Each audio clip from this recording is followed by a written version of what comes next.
You know, you're a Gossoon and you're watching the Kilkennys and even Offaly's, you know, going back to the 90s when I was small watching them, you know.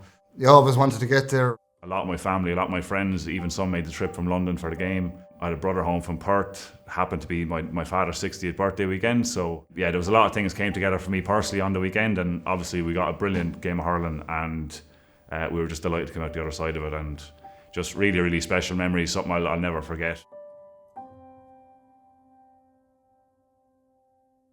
As a father, to see my son run out to Croke Park and taking part in the team photo, named at number 11, I was very proud, very emotional. When David went to America first, I felt lost because I used to love watching David playing hurling back home in Galway, and next thing he's gone out to America, and I couldn't see the matches. But in the last couple of years, I've started seeing the matches on YouTube, and it's been very enjoyable, David always loved hurling, and the fact that he immigrated to New York, and a lot of the fellas that's on that team have immigrated, it's lovely that they can keep up the culture.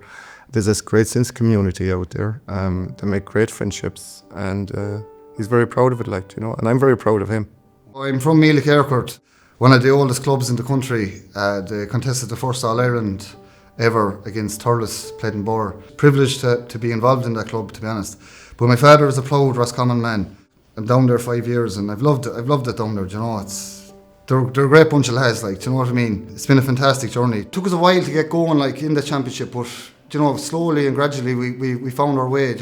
You come down to the last round, then we had to beat Loud. We knew we had to beat Loud going up there, and we did, we were 5 points down at half time, but the resilience in the group really shone through in that second half, to win that game. And like I said, once we got back to Croke Park, we never doubted ourselves within the group. My dad obviously played for Waterford for 14 years. Damien Byrne, a lot of people call him Bugsy in the hurling circles. He played for Waterford 83, mid-80s to 1997. He's a massive hurling name around the Waterford circles. Obviously was massive for us growing up, the encouragement, the advice. When results needed to go our way in the past, they didn't, and we got 1 or 2 in a row this year, and it made such a difference to us, Not long into the game, he caught a great ball, which set up a goal for New York, and from there on, then it took hold, I always felt that they could win the match, Oh, Conor Marcool! Sean Canning!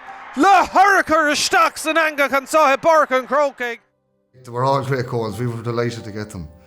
Just delighted to get them. Ag Loudon or Coolan Cancer Chasna, August Creek Nasaline Tonic, David Devine. You're delighted we've got 115 on the board, brilliant. Obviously, as you said, conceded 112 is not ideal in a half of hurling, but it was quite an open game. I was very nervous when he was taking the penalty. Bulls Stocks and Anga Cagasan Carro Coolan Ishako. It was a well taken penalty. I wanted the game to be over as quick as possible. I wanted to celebrate this moment. And Deshag Roscommon and Cleha Vuk and Tasha Mehstock. August Tha Erickson son Emma Haran Chasnon. Egg Roscommon August Egg Brendan Mulroy. Unpredictable, defiant. They're probably the 2 words I use to describe that group of boys that are there at the minute, just unbelievable, Really had to win your ball. That was the way the game was been played from both sides, I think. And I think the last 15 minutes in other years gone by, there's no way we would have got out the gap with the win. But we did muck in. There was people put their hands up to say, we're finishing strong here. But the full-time whistle was just unreal. It was a brilliant feeling. Completely wrote off, came up here and did the business in the last puck of the game, you could say, and just, that's Roscommon hurling. Sean Day was the man of the match in the final. It was probably one of the proudest moments of my life.